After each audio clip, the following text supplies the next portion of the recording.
الشيطان الرجيم بسم الله الرحمن الرحيم السلام عليكم ورحمة الله وبركاته للنبي المصطفى رسول الله صلى الله عليه وسلم وإلى أرواح والدينا ومعلمينا وذوي الحقوق علينا أجمعين الفاتحة أعوذ بالله من الشيطان الرجيم بسم الله الرحمن الرحيم الحمد لله رب العالمين الرحمن الرحيم مالك يوم الدين إياك نعبد وإياك نستعين اهدنا الصراط المستقيم صراط الذين أنعمت عليهم غير المغضوب عليهم ولا الضالين آمين إن الحمد لله نحمده ونستعينه ونستهديه ونستغفره ونعوذ بالله من شرور أنفسنا ومن سيئات أعمالنا من يهده الله فلا مضل له ومن يضلله فلا هادي له أشهد أن لا إله إلا الله وأشهد أن محمدا عبده ورسوله اللهم صل وسلم على سيدنا محمد وعلى آله وأصحابه أجمعين سبحانك لا علم لنا إلا ما علمتنا إنك أنت العليم الحكيم رب اشرح لي صدري ويسر لي أمري واحلل عقدة من لساني يفقه قولي أما بعد. Yang dihormati Tuan Pengurusi, Tuan Imam, Tuan Bilal, pegawai serta ahli jawatan kuasa Surau Haji Taib Kampung Sungai Buaya, yang dimuliakan dan dihormati juga para alim ulama asatizah di kalangan tuan-tuan dan juga puan-puan, seterusnya muslimin muslimat hadirin hadirat. Alhamdulillah, pertama dan selama-lamanya kita merafakkan kesyukuran kehadiran Allah Subhanahu wa taala atas izin dan rahmatnya dapat kita berkumpul pada malam ini bagi menyambung pengajian kita dalam kitab Faham Faraid karangan Al-Fadil Ustaz Hilmi Hanis bin Muhammad. Mudah-mudahan perjumpaan kita pada malam ini dapat meningkatkan lagi keimanan dan ketakwaan kita kepada Allah, sekaligus dapat menambahkan amal kebaikan kita ketika kita berada di hadapan Allah fi yaumil mahsyar nanti insya-Allah. Muslimin muslimat yang dirahmati Allah, Nabi SAW bersabda, ta'allamul fara'idha wa 'allimuha fa innaha nisful 'ilmi wa huwa yunsa wa huwa awwalu syai'in yunza'u min ummati. Yang bermaksud ta'allamul fara'idha wa 'allimuha, pelajarilah ilmu faraid dan ajarkanlah ia kepada manusia. Perintah ini bukan hanya untuk belajar, bahkan Nabi SAW juga memerintahkan supaya kita mengajarkan, maklumkan, bagi tahu dekat orang lain. Dan Nabi SAW sambung lagi, fa innaha nisful ilmi, sesungguhnya ilmu faraid ini merupakan separuh, 1/2 daripada ilmu. Wa huwa yunsa, wa huwa yunsa bermakna dan ianya akan dilupakan. Wa huwa awwalu syai'in yunza'u min ummati, dan ilmu ini antara ilmu yang terawal yang akan dicabut di kalangan umatku. Buktinya wa huwa yunsa, dilupakan. Bulan lepas saya tak dapat masuk, saya minta maaf kerana ada masalah kesihatan. Kalau tuan-tuan puan-puan dengar suara saya malam ini macam tak sihat lagi, tapi bagi saya ini dah kira sihat dah. Sebab masa tak sihat tu suara tak ada langsung, suara langsung tak ada keluar angin. Cakap dengan orang rumah pun kena bisik-bisik kat tepi telinga dia, baru dia faham. Tengah hari baru keluar sikit suara, wah saya lega dah. Kokotlah Allah tarik nikmat suara tu tak ada langsung. Sampai anak saya pun ejek saya, suara macam kartun. Berhari-hari macam tu. Sampailah alhamdulillah hujung bulan 11, daripada awal bulan sampai hujung bulan barulah baik. Sebulan tu saya tangguh pengajian di masjid-masjid surau, pengajian faraid di masjid-masjid surau, terutama dalam Kuala Langat lah. Kita ingat stop tu rehatlah kat rumah, rupanya tak. Telefon tu berbunyi selalu. Ustaz nak tanya tentang ni, ustaz nak tanya tentang tu. Boleh kata setiap hari ada orang bertanya tentang faraid. WhatsApp kadang ada yang call. Alhamdulillah lah, satu perkembangan yang baik. Kalau dulu mungkin orang anggap faraid ini berkait dengan tanah, rumah saja. Tapi sekarang kita dah maklum, bila sebut sahaja faraid, apa jua harta yang berkait milik si mati tertakluk dengan hukum faraid. Kopiah, songkok si mati, kasut si mati, telefon si mati, kasut dia, apa lagi, semualah. Selagi mana ada nilainya, maka ianya tertakluk pada hukum faraid. Habis ustaz, macam mana telefon nak kongsi, nak bagi 6 orang waris, nak pecah-pecahkan ke? Tak. Maknanya kena ada konsep takharus, melepaskan hak bagi waris-waris yang tidak mahu. Bagi waris yang nak, aku nak telefon ni. Dekat sini ada hak abang, ada hak adik, ada hak kakak. Tanya seorang-seorang bahagian abang contoh. Abang punya bahagian dekat telefon ni contoh 2/5 contoh. Bahagian adik perempuan, bahagian adik ada 1/5. Ni saya nak ni, macam mana ni, boleh tak? Abang kata ambil lah. Bahagian aku kau ambil lah. Itu tak harus melepaskan hak. Jangan kita ambil senyap-senyap. Tahu-tahu hilang pinggan mangkuk dalam kabinet. Tahu-tahu hilang rantai arwah mak, hilang gelang arwah mak, hilang cincin arwah mak, berkaki. Sebab ambil tanpa pengetahuan dan keizinan daripada waris-waris yang lain. Tanya adik-adik, ni telefon arwah ayah, boleh tak abang nak? Adik kata, mana boleh. Adik ada hak dekat telefon tu. Berapa 1/5? Nilai contoh harganya 500, wajib kita bayar dekat adik RM100. Jangan bawa main dalam bab harta pusaka. Tilka hududullah. Inilah perintah, inilah ketetapan dari Allah Subhanahu wa taala. Nasiban mafruḍa, ketetapan yang telah difardukan, ditentukan. Bapa berapa, ibu berapa, suami berapa, isteri berapa, anak-anak berapa. Dan fahuwa yunsa, kata Nabi SAW, dan ianya akan dilupakan. Buktinya, tuan-tuan ingat lagi tak 2 bulan lepas, muka surat berapa kita sambung, belik-belik balik. Sebab ada catat tu, ingat tak? Tak ingat. Sebab ini antara ilmu yang dilupakan, kata Nabi SAW. Bukan hanya kepada yang menuntut, bahkan yang mengajar juga boleh jadi lupa. Andai misal kata ilmu ini ditinggalkan. Fahuwa yunsa, fahuwa awwalu syai'in yunza'u min ummati, dan dia, ilmu ini, antara yang terawal yang akan dicabut di kalangan umatku. Buktinya hari ini kalau tuan-tuan puan-puan lihat di masjid-masjid surau, kurang pengajian-pengajian berkait tentang faraid. Kalau ada pun tak ramai macam ni. Tapi saya bersangka baiklah sebab hujan. Kalau tak hujan penuh biasanya.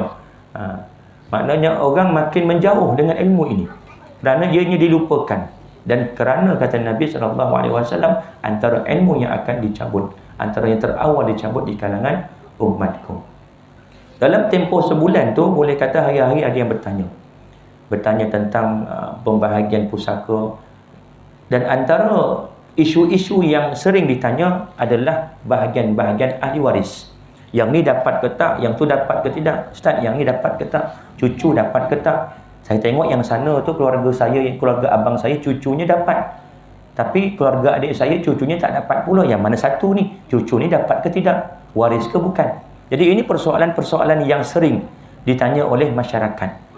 Biasa kalau kita anggap benda tu melibatkan harta yang besar, nanti budi bicara kuasa, selesailah. Dekat situ dia akan putuskan dari segi pembahagian faraid.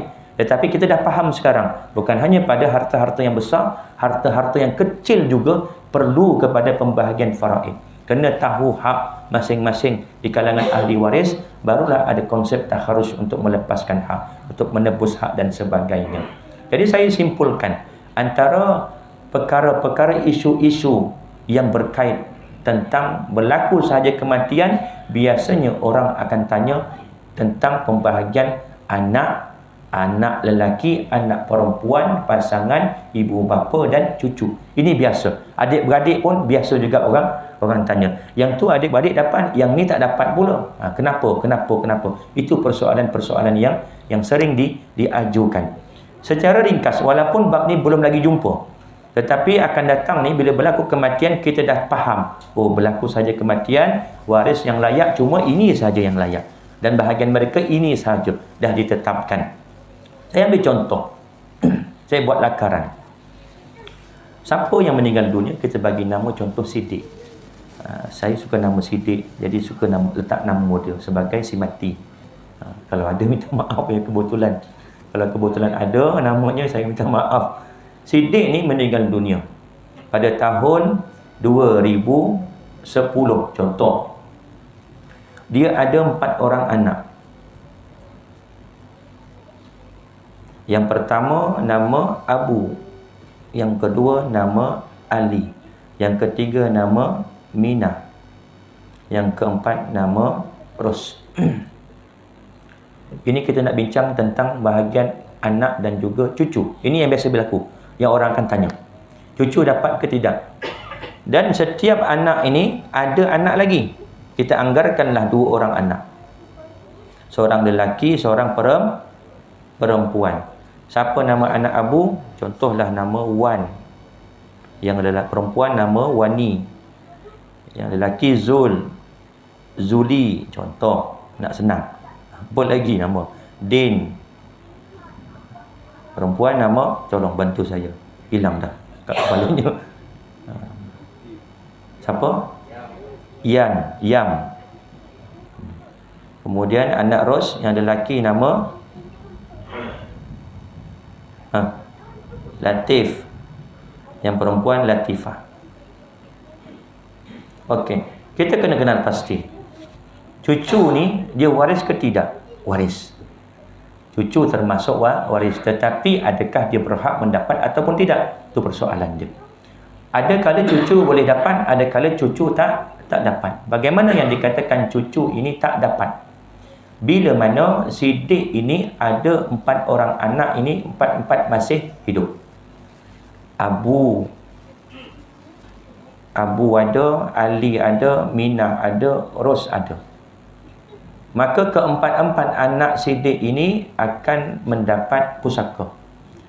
Cucu kesemua ni terhalang, tak dapat langsung, kerana dihalangi oleh anak si mati, anak Siddiq. Dan cucu, bila kita kata cucu, mesti dari jalur anak lelaki. Kita panggil cucu anak kita perempuan, anak kita lelaki, anak dia orang, kita panggil semua cucu. Tetapi dari segi waris faraid, cucu yang dikatakan waris dari jalur anak lelaki sahaja. Bermakna di sini ada 4 orang cucu yang dikategorikan sebagai waris dan 4 orang cucu bukan waris. Din, Yam, Latif, Latifah ini bukan waris kerana cucu dari anak perempuan. Okey. Jadi kita akan nampak siapa yang jadi waris, 4 orang di kalangan cucu. Cuma mereka ini tak dapat kerana adanya anak lelaki. Misal kata Abu mati, meninggal dunia pada tahun 2005. Bermakna siapa mati dulu, Abu atau Siddiq? Abu mati dulu tahun 2005, barulah Siddiq mati 2010. Jadi Wan dengan Wani ni cucu kepada Siddiq. Dia dapat pusaka ataupun tidak? Tak dapat. Kerana Siddiq ada anak lelaki. Siapa dia? Ali masih hidup. Walaupun Wan dan juga Wani ni bukan anak Ali. Bila kata cucu, tak kira cucu daripada anak mana, semua akan terhalang bila mana ada anak lelaki. Ada anak lelaki. Jadi Wan dan Wani ni, kalau orang di pantai timur panggil patah titi. Patah titi maknanya apa? Ayahnya mati dulu, tak dapat pusaka atuknya. Dia pun tak dapat bila atuknya mati. Maknanya tak dapat mewarisi harta pusaka daripada datuknya. Biasanya datuk dapat ke ayah, ayah dapat kat kita. Tak banyak pun, sikit dapat lah. Tapi mereka ni, Wan dan juga Wani ni, istilahnya patah titi, tak dapat langsung. Sebab ada anak. Kalau misal kata Ali pun meninggal dunia pada tahun 2007, contoh. 2005 Abu mati, 2007 Ali mati, 2010 barulah Siddiq mati. Jadi cucu daripada Abu dan Ali ni dapat ke tidak? Dapat. baru dapat. Baru akan dapat. Kalau misal kata tadi Abu, Ali, Minah, Ros, keempat-empat ada. Empat-empat ini waris dan semua akan dapat dengan nisbah 2 lelaki 1 perempuan. Tetapi bila Abu, Ali tiada, yang ada cuma Minah dan juga Ros, bermakna Siddiq ada berapa orang anak? 2 orang perempuan. Bila 2 orang perempuan, mereka akan dapat 2/3. Kalau seorang perempuan 1/2, tunggal. Kalau 2 orang atau lebih, 2/3. Kalau bersama dengan anak lelaki, dapat nisbah 2 lelaki 1 perempuan. Jadi Minah dan terus akan dapat 2/3. Ada tak baki? Ada. Berapa baki? 1/3. Dapat kat siapa? Dapat dekat cucu si mati dari jalur anak lelaki. Siapa? Wan, Wani, Zul, Zuli. Keempat-empat ini akan dapat 1/3 baki tadi dengan nisbah Wan dan juga Zul 2 bahagian, Wani dan juga Zuli 1 bahagian. Lizzakari mithlu hauzil unsayain. Adik-beradik, ni adik-beradik pun satu isu yang besar yang sering orang tanya. Yang tu dapat, yang ni tak dapat. Adik-beradik bila ada anak lelaki dan ke bawah, bermakna kalau misal kata Ali tak ada, Abu tak ada, tak ada dah anak lelaki si mati, tetapi ada Wan dan juga Zul, cucu lelaki daripada Siddiq. Adik-beradik Siddiq tak dapat. Adik-beradik Siddiq tak dapat. Jangan kita ingat anak je anak tak ada terus dapat dekat adik-beradik, tak. Anak dan ke bawah. Bila kata anak tu bermakna ke bawah. Kalau misal kata anak tiada, cucu je ada tak yang lelaki? Ada, maka cucu ni akan dapat baki asobah. Tak sampai kepada adik-beradik. Kalau anak tak ada, cucu tak ada, cicit tak ada. Cicit ada di kalangan lelaki, adik-beradik si mati pun tak dapat. Kerana kelompok furuk waris itu adalah daripada anak sehingga ke bawah. Dan kita kena lihat pada logik lah. Kalaulah si mati tu usianya 30 tahun, biasa kita akan tanya siasat dari segi waris sampai anak je lah. Arwah ada tak anak?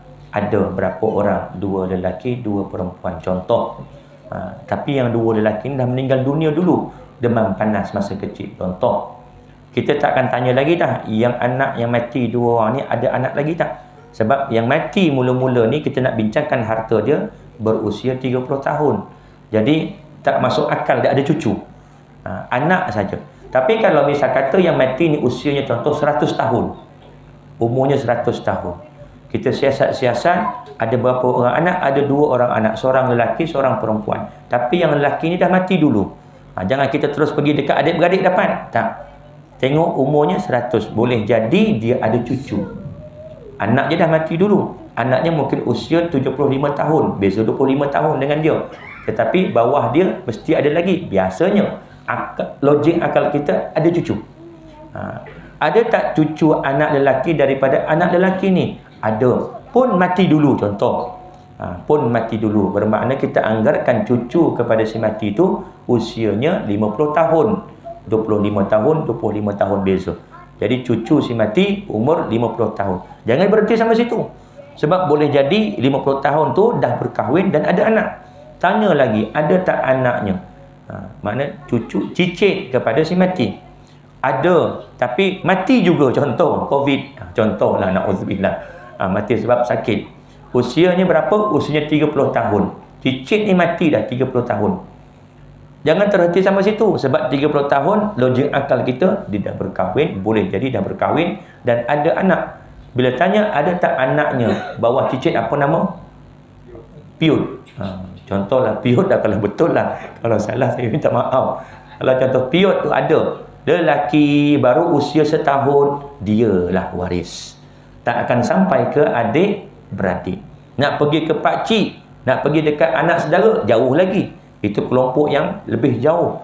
Kelompok yang paling dekat adalah anak dan ke bawah. Ini isu yang berkait tentang antara perkara-perkara yang sering ditanya. Mati saja arwah mak saya meninggal, Ustaz. Kami adik-beradik ada 6 orang. 3 lelaki, 2 perempuan. Macam mana bahagian kami ni? Masing-masing tanya benda macam tu. Tak apalah, sekurang-kurangnya orang dah ada pendekatan nak tahu dan takut nak ambil tu. Pusaka ni bukan suka-suka kita nak ambil. Oh, mentang-mentang hak ayah kita masa dia hidup, kita rasa ni kita punya. Tak. Hakikat harta ni milik Allah. Allah bagi pinjam kita kat dunia, mati kita kembali kepada Allah dan Allah berikan semula kepada waris kita berdasarkan ayat-ayat Al-Quran tentang faraid. Malam tadi ada lagi seorang jumpa saya. Saya habis kuliah di Batu Laut, habis kuliah pukul 9 lebih kurang macam tu. Dia datang dari Puchong. Dari Puchong sanggup datang ke Batu Laut, pergi ke kedai minum, bincang, tanya tentang faraid. Isu dia berkenaan tentang arwah maknya meninggal dunia. Arwah atuk, tanah arwah atuk. Tanah arwah atuk, anak atuk ni ada 10 orang. 8 lelaki, 2 perempuan. Dan perempuan seorang tu mak dia. Atuk mati dulu daripada mak. Tetapi bila atuk mati, mak ni masih hidup. Maknya kata, semasa hidup aku tak nak bahagian aku, korang ambil lah. Maknanya dia bagi dekat adik-beradiknya yang lain, pakcik dan juga makcik yang bertanya malam tadi. Maknya, arwah maknya berikan bahagian faraid dia kepada pakcik dan juga makcik yang datang bertanya malam tadi. Jadi urusan belum selesai, maknya pun mati lepas daripada tu. Kalau ikut pusaka, dari segi undang-undang, maknya termasuk sebagai waris dan dia juga termasuk sebagai waris daripada harta atuknya. Itu dari segi undang-undang, dari segi hitam putih. Tapi disebabkan arwah maknya ni tak ada hitam putih bagi tu, dan belum sempat pindah nama kepada anak-anak yang lain, yang 9 orang tu belum sempat pindah nama tanah tu, meninggal dunia mak ni pula. Bermakna cucu daripada mak ni dikira waris. Dia bukan mewarisi harta atuk kerana dia cucu dari anak perempuan, bukan waris. Tetapi dia mewarisi bahagian maknya, yang mana maknya mati selepas atuknya mati. Jadi dia jumpa saya, Ustaz, urusan-urusan ni pakcik saya semua dah buat dah. Semua dah dipindahkan nama dia dan juga pakcik-pakcik yang lain. Jadi saya nak tanya, saya ni ada hak ke tidak sebenarnya? Adakah saya ada hak sebagai anak kepada mak saya yang merupakan waris ataupun tidak? Bila saya tanya, dia kata maknya dah bagi bahagian maknya kepada adik-beradik yang lain. Itulah dia punya kuncinya. Maknanya apa? Dah tak ada hak pusaka lagi kepada dia dan adik-beradik dia daripada tanah tersebut, kerana maknya dah melepaskan hak semasa dia hidup. Dan ada ijab kabul, ada saksi, dan anak-anaknya ni pun tahu tentang perkara itu. Masa maknya hidup, pernah cakap dengan anak-anak, bahagian mak, tanah arwah atuk tu mak tak nak, mak bagi dekat adik-beradik yang lain, pakcik dan juga makcik. Bila dia tak tahu macam tu, walaupun tak ada hitam putih, barulah dia buat surat untuk melepaskan hak kepada pakcik-pakciknya. Kalau tak, dia berkeras. Sebab dari segi undang-undang dia ada hak. Kalau dia ni jenis mata duitan, tak fikir tentang hukum, dia tak jumpa saya. Malam tadi saya tanya macam mana jumpa saya. Saya kenal dekat Facebook. Ustaz friend dengan Facebook saya. Saya dah, sebab ramai sangat, 4,000 lebih kat 5 orang, 5,000 orang. Jadi tak kenal sangat. Orang add tu kadang-kadang kita terima je. Jadi dia kata, Alhamdulillah dapat jumpa Ustaz. Saya tahu ini bukan hak saya dengan adik-adik yang lain. Mana kami bersetuju untuk menyerahkan. Tuan-tuan kena ingat, hibah, wasiat, bila mana tak ada hitam putih, cakap mulut saja, dari segi hukum sah. Dari segi hukum sah. Cukup rukun, cukup syaratnya sah. Hibah ada yang memberi, ada yang menerima, ada barangnya, ada ijab kabulnya, sah dah. Itu dari segi rukun dan juga syarat hibah. Walaupun belum pindah milik, belum tukar nama geran tadi. Ini banyak juga berlaku kes-kes begini. Yang banyak berlaku tanah lot. Isu tanah lot. Tanah lot yang berstatus pertanian. Ni tuan-tuan tolonglah. Kalau ada yang terlibat, minta dijauhkan. Baru nak terlibat, minta dijauhkan. Melainkan tanah lot tersebut dah ditukar syarat kepada kediaman. Tetapi andai misal kata masih lagi statusnya pertanian, bermakna dia terikat dengan KTN, Kanun Tanah Negara. 1 ekar tanah tak boleh masuk lebih daripada 1 nama. Ini masalah juga ulat tanah lot. Dia ada seekar tanah, dia pecah 8 lot. Dia jual 1 lot. Kalau jual seekar baru dalam 100,000 contoh. Kalau dia jual 8 lot ni 1 lot 30,000 dah berapa? Untung aku, wah, kaya macam tu. Lebih baik jual tanah lot daripada jual sekeping seekar.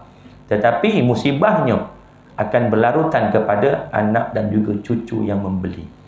Sebab walaupun dia ada surat perjanjian dan sebagainya, ada stok Suruhanjaya sumpah mengatakan dia dah beli tanah ni sebahagiannya kepada penjual, tak laku dekat pejabat tanah. Surat tersebut tak valid, tak laku.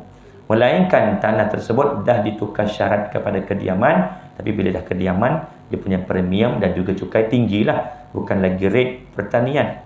Jadi banyak berlaku satu generasi tak apa, anak-anak faham, dan anak-anak ni jenis yang mungkin faham agama. Tetapi generasi kedua, cucu kepada pembeli ni dan cucu kepada penjual, belum pindah milik, tanah masih lagi nama atuk. Bila cucu nak uruskan pusaka, bila cek-cek dekat pejabat tanah, ini tanah arwah atuk kamu. Okey, kami sebagai cucu nak menuntut hak faraid. Apa jadi dekat rumah-rumah yang dah dibina? Yang lebih 30 tahun, 40 tahun yang dah dibina rumah tersebut, tuan-tuan boleh lihat dekat Google, banyak sangat kes-kes sebegini. Akhirnya cucu penama si mati yang menjual tanah lot tadi mengambil hak tanah tadi, halaunya orang yang dah buat rumah dekat tanah tersebut. Ini masalah. Kalau faham agama, alhamdulillah. Kalau jenis mata kelabu, innalillah. Innalillah. Sebab tanah ni faham-faham dah. Kalau dulu mungkin orang tak pandang sangat, seekar mungkin dulu tak sampai 100,000, 50,000 pun tak sampai. Sekarang 1 ekar dah sampai ratus ribu. Ada setengah tempat sampai dah juta. Tercabut kopiah saya kalau dengar. Jadi bab ini bab yang agak penting untuk kita faham, supaya matlamatnya satu saja, supaya kita tidak memakan harta secara batil. Wala ta'kulu amwalakum bainakum bil batil. Kullu lahmin, kata Nabi SAW, tiap-tiap daging, kullu lahmin nabatat min haramin, yang tumbuh daripada hasil yang haram, fannaru aulabi, maka nerakalah tempat utamanya. Nak hidup kat dunia ni berapa ribu tahun tak ada, beratus tahun pun belum tentu sampai. 50, kalau lebih 50 tu ekstra lah Allah bagi usia. Paling banyak pun 70, 80 dah meninggal dunia. Saya, usia saya baru lagi belum sampai 40. Dan bila-bila masa Allah boleh ambil nyawa. Dan syarat mati bukan mesti tua. Syarat mati bukan mesti sakit. Orang yang sihat pun mati. Orang yang muda pun mati. Yang dalam kandungan pun mati. Jadi kita nak kejar apa kat dunia ni? Ustaz cakap boleh lah. Viral dekat Facebook kan. Ustaz cakap boleh lah. Ustaz dah ada segala-galanya. Kita bercakap dari segi realiti kehidupan kita. Akhir nanti kita ingat harta yang kita banyak ni, kita rasa senang kat dunia, akhirat nanti rasa senang. Tak. Setiap sen, setiap nilai harta yang kita ada akan dipersoalkan. Makin banyak seseorang itu harta banyak, makin banyak hartanya, makin banyak persoalan-persoalan akan ditanya di akhirat nanti. Bukanlah bermakna saya kata, oh, ustaz ni tak suka orang Islam ni kaya. Tidak. Tuan-tuan faham tak maksud zuhud? Biasa kita dengar zuhud. Apa dia zuhud? Guru saya, sahabat merangkap guru saya juga. Daripada gurunya, dia menceritakan, pernah diceritakan oleh gurunya, diibaratkan zuhud ni seumpama kita meletakkan satu besen air dekat atas kepala kita. Kalau ada besen tu kita letak atas kepala, berisi air. Dan besen ni diibaratkan sebagai akhirat. Besen ni diibaratkan sebagai akhirat. Tangan kita ni, kita boleh capai dunia kat bawah. Capailah banyak mana pun. Kalau rasa-rasa nak jatuh, besen tu pegang sebelah. Maknanya jaga agama. Nak kaya, kayalah banyak mana selagi mana mengikut panduan syariat. Kalau rasa-rasa nak jatuh juga, bila pegang sebelah tangan, lepaskan dunia, pegang dua-dua tangan kita. Itu makna zuhud. Bukan makna zuhud pakai baju lusuh, pakai baju bandel. Orang ingat, oh zuhud, nampak selekanya, oh ni zuhud. Bukan, makna zuhud begitu. Nak capai dunia, capailah banyak mana selagi mana mengikut syariat. Dan andai misal kata bertentangan dengan syariat kita, lepaskan dan pegang syariat, pegang agama kita, jaga agama kita. Allahu a'lam. Kita sambung sedikit dalam bab muka surat berapa?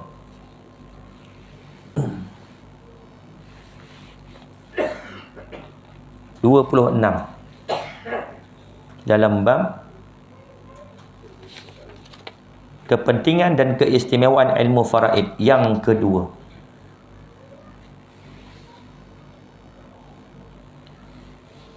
Dah azan isyak belum? Belum. Ilmu faraid adalah antara ilmu yang sangat penting. Sebuah hadis yang diriwayatkan daripada Abdullah bin Umar, anna Rasulullah sallallahu alaihi wasallam qala, al-ilmu thalathatun wa ma siwa dhalika fadlun ayatun muhkamatun wa sunnatun madiyatun wa faridatun adilatun. Dan daripada Abdullah bin Amr bahawa sesungguhnya Rasulullah sallallahu alaihi wasallam bersabda, ilmu itu ada 3 dan selain itu hanyalah lebihan sahaja, iaitu ayat-ayat berkenaan tentang hukum, sunnah yang betul dan ilmu faraid yang adil. Kepentingan yang ketiga, ilmu faraid ini merupakan kunci kepada ilmu-ilmu yang lain. Di antara kehebatan ilmu ini adalah ia membawa kepada ilmu-ilmu yang lain yang berkaitan dengannya. Ini kerana tahap penguasaan seseorang terhadap ilmu faraid bergantung kepada penguasaannya terhadap ilmu-ilmu yang berkaitan dengannya. Antaranya ialah ilmu ibadah seperti nazar, badal haji, zakat, fidyah dan sebagainya. Ini merupakan ilmu yang berkait tentang ibadah. Kenapa ada kaitan? Kerana ini adalah kewajipan waris untuk selesaikan ini dulu sebelum daripada pembahagian faraid.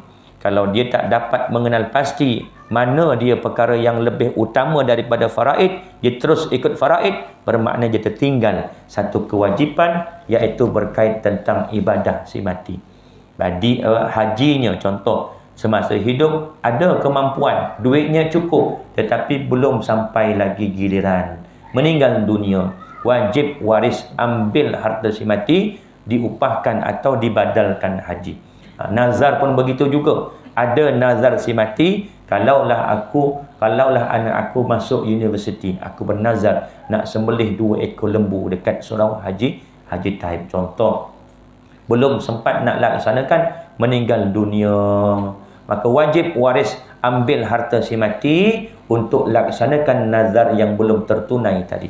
Begitu juga zakat si mati, ada yang belum lagi dibayar, zakatnya belum lagi selesai, fidyahnya belum lagi terbayar, maka wajib waris ambil harta si mati, bayar dahulu. Ini berkait tentang ilmu ibadah. Banyak lagi ilmu-ilmu yang berkait tentang faraid. Yang kedua berkait tentang ilmu muamalat, seperti riba, seperti hutang, seperti ar-rahnu, gadaian, seperti macam-macam lagi yang berkait tentang jual beli. Ada hutang si mati berkait juga dengan muamalat. Ada contoh si mati beli kenderaan yang masih lagi belum habis bayar, tetapi dia mengambil insurans ataupun takaful. Kalau dalam bahasa kita panggil auto life. Auto life ni makna kalau saya mati, ada hutang lagi kereta saya, pihak insurans atau syarikat takaful akan cover semua. Jadi macam mana kita nak kira? Adakah dikira sebagai harta pusaka kereta ini ataupun tidak? Itu nanti kita akan bincangkan. Panjang lagi perbahasannya. Kemudian berkait juga dengan ilmu munakahat, seperti pernikahan, seperti cerai, seperti talak dan sebagainya. Yang dikatakan nikah itu, adakah bila selesai nikah terus dapat pusaka ataupun mesti kena bersama dulu? Kadang-kadang orang tanya pun ada yang tanya begitu sebab salah faham. Yang dikatakan waris ini dia layak menerima pusaka, adakah mesti kena bersama dulu?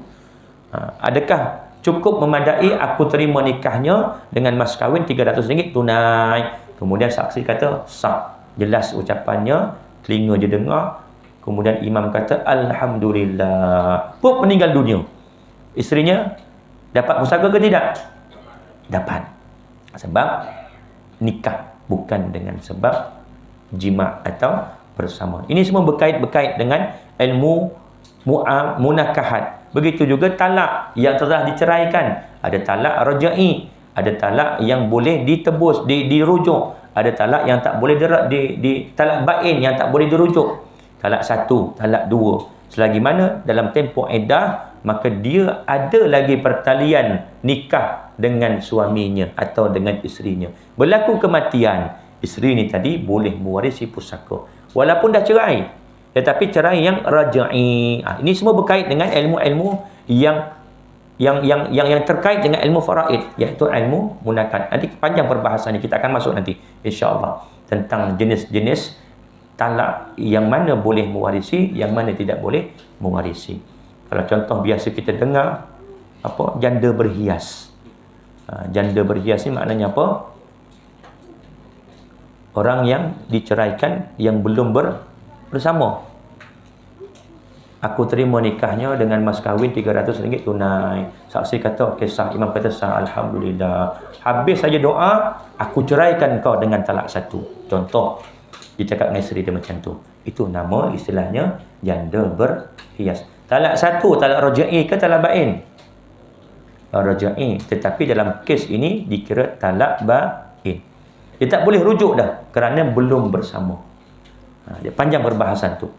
Bila kata talak rajai, talak perkahwinan yang dah bersama kemudian diceraikan dengan talak 1 atau talak 2. Kalau belum bersama, dah nikah, belum bersama, dapat pusaka, dapat. Tetapi andai misalnya kata diceraikan, dah tak dapat. Kerana dia bukan dikategorikan sebagai talak rajai, tetapi talak bain. Nak balik dengan perempuan tu, dengan isteri kita tu, bekas isteri kita, kena nikah semula. Tak boleh untuk rujuk saja, aku rujuk engkau sebagai isteri aku. Tak boleh. Sebab dah terputus perhubungan antara suami isteri. Itu panjang nanti perbahasannya. Kemudian berkait dengan ilmu jinayat seperti pembunuhan. Dalam mazhab Syafi'i, apa jua jenis pembunuhan, ianya termasuk dalam perkara yang dilarang untuk mewarisi pusaka. Sekalipun pembunuhan yang tidak sengaja. Sekalipun pembunuhan yang tidak sengaja. Sampai satu tahap, andailah misal kata anaknya ini sebagai pengedar dadah, disabitkan kesalahan sebagai pengedar dadah, dan ayahnya menjadi saksi perbicaraan, datang ke mahkamah, saya ayah kepada yang kena tuduh, saya menjadi saksi bahawasanya anak saya ini merupakan pengedar dadah. Saya nampak depan mata saya, dia proses dan dia jual. Dan anak ini dihukumkan mandatori, gantung sampai mati. Ayah ini tak boleh mewarisi harta anak ni. Sampai tahap macam tu dalam bab pembunuhan. Nanti kita akan masuk antara perkara-perkara yang menghalang seseorang daripada mewarisi pusaka. Ilmu hisab. Ini tak boleh lagi lah. Sebut faraid mesti kena ada mesti kena ada kira-kira. Sebab berkait tentang matematik. Ilmu nasab, iaitu keturunan. Keturunan bagaimana yang dikatakan boleh mewarisi pusaka. Contohlah, seorang lelaki ini dengan seorang perempuan makmunya bersama, terlanjur, na'udzubillah terlanjur, mengandunglah perempuan ni. Saya buat rajah dah bagi nampak mudah. Ini sidik lagi, ni murni. Saya buat garis putus-putus. Maksudnya apa? Ada hubungan, tetapi tidak syar'i. Mengandunglah murni ni, bernama Abu, minta maaf Abu kalau ada, bernama Abu. Kemudian Siddiq ni bila tahu Murni ni dah melahirkan anak dia, anak dari sudut biologi. Andai misal kata Siddiq dan juga Abu ni pergi dekat makmal, cek DNA, confirm memang betul Abu ni benih daripada Siddiq dari segi biologi. Jadi Siddiq ni bila tahu Murni ni melahirkan Abu, dia rasa bersalah dan bertanggungjawab lah. Konon-konon lah. Bertanggungjawab. Dia pun menikahi Murni, kahwin dengan Murni. Murni. Andai misal kata Siddiq mati, Abu ni dapat tak mewarisi harta Siddiq? Tak dapat. Walaupun dia anak ataupun benih daripada si Siddiq. Itu dalam ilmu nasab, ilmu keturunan.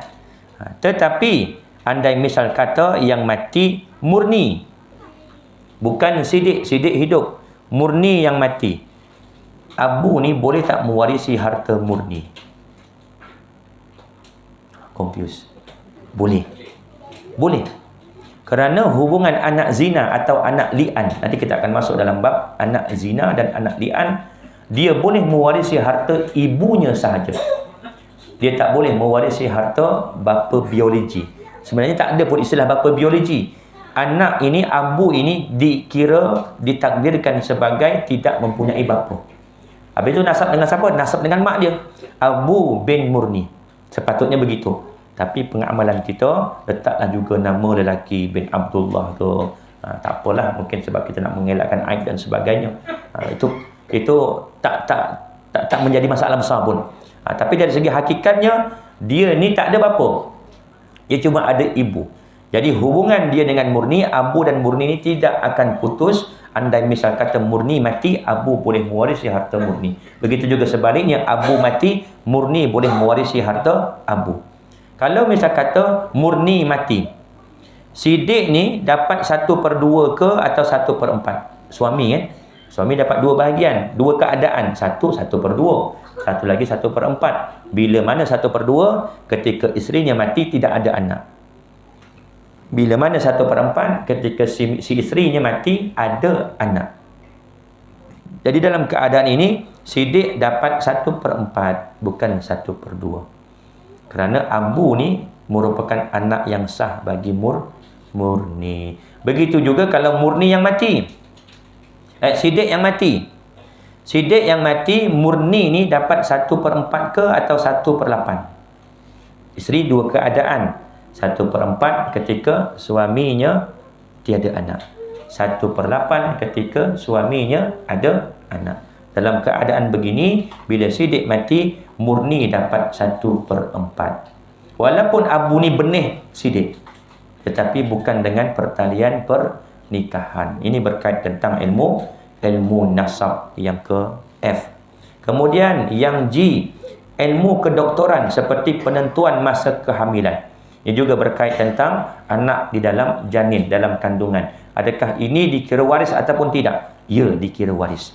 Secara ya.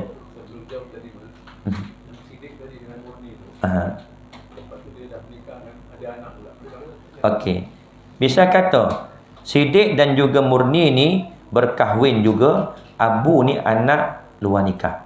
Adalah anak di kalangan hasil daripada Siddiq dan juga Murni. Contohlah nama Hilmi, contoh. Ada lagi anak seorang namanya Ros, contoh.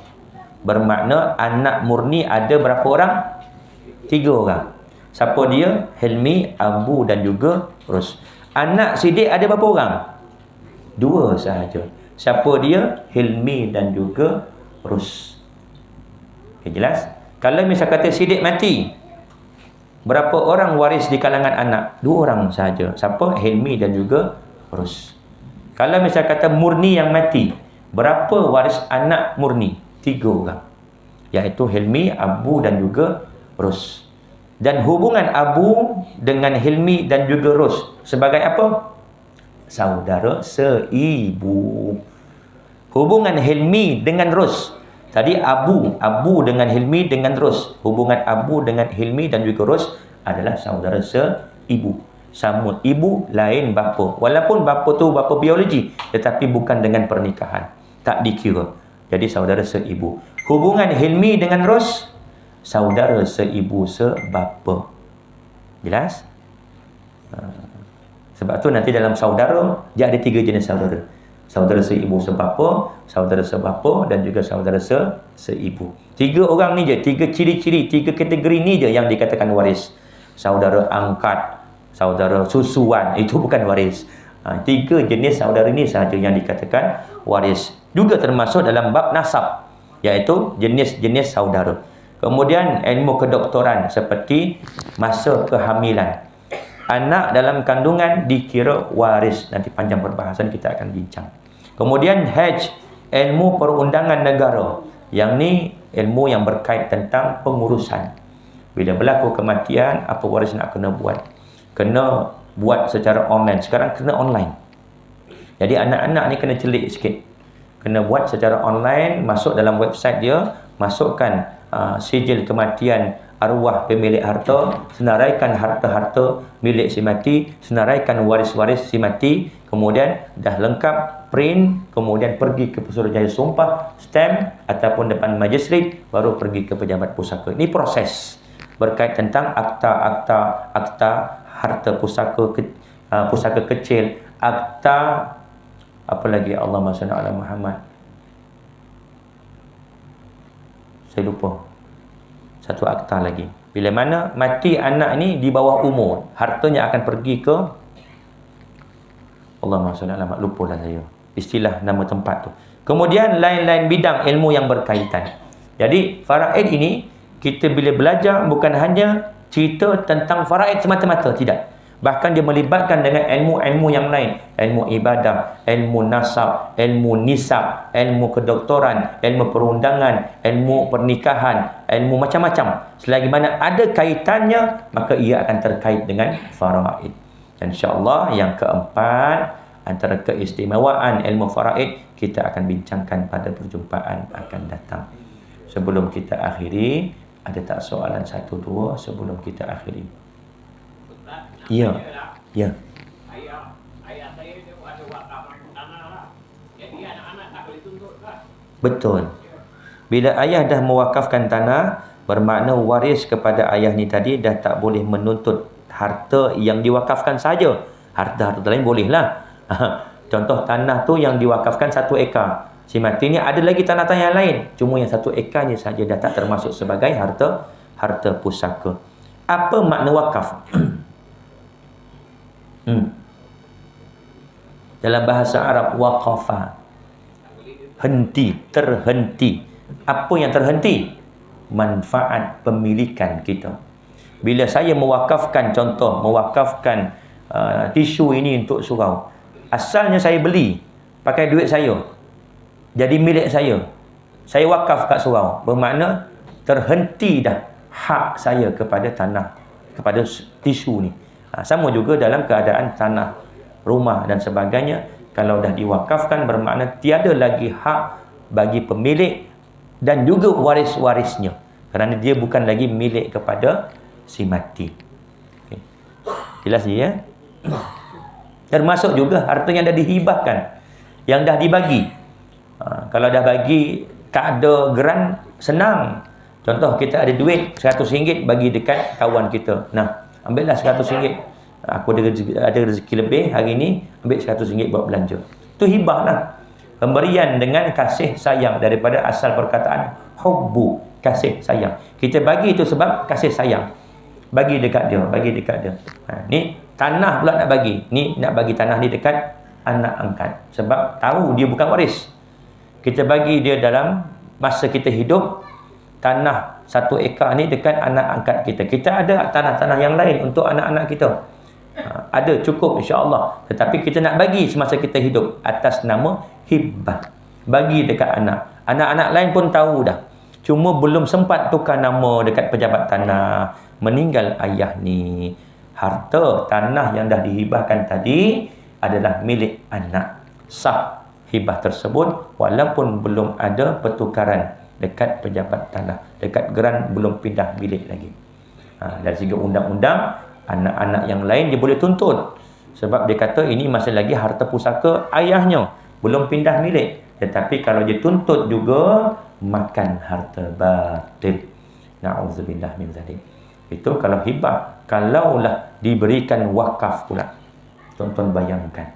Ini berlaku, saya pernah uruskan satu kes, tak nak sebut tempat mana, arwah ayahnya dah wakafkan tanah, tak adalah besar mana, buat cukup untuk tapak surau.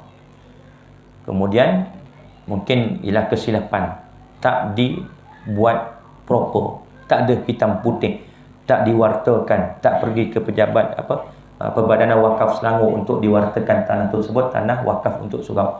Meninggal dunia si pemilik tanah ni, anaknya ini menuntut dari segi undang-undang, dia menang dekat mahkamah. Sebab tanah tersebut nilainya cukup tinggi.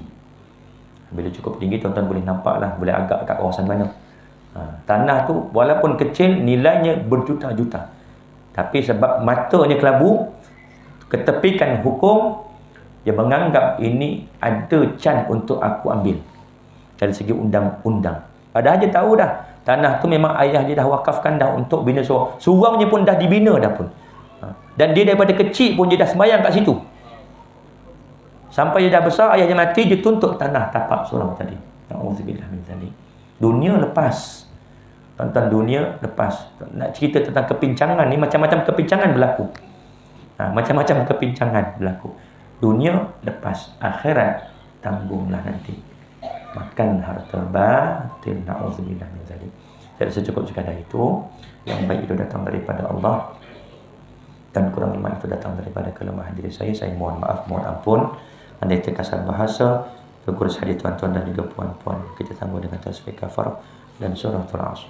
Subhanakallahumma bihamdika asyhadu an la ilaha illa anta astaghfiruka wa atubu ilaik. Bismillahirrahmanirrahim. Wal 'asri innal insana lafi khusr illa allazina amanu wa 'amilus salihati wa tawassaw bil haqqi wa tawassaw bis sabr. Bismillahirrahmanirrahim. Alhamdulillahi rabbil alamin. Wassalatu wassalamu ala asyrafil anbiya'i wal mursalin wa ala alihi wa sahbihi ajma'in.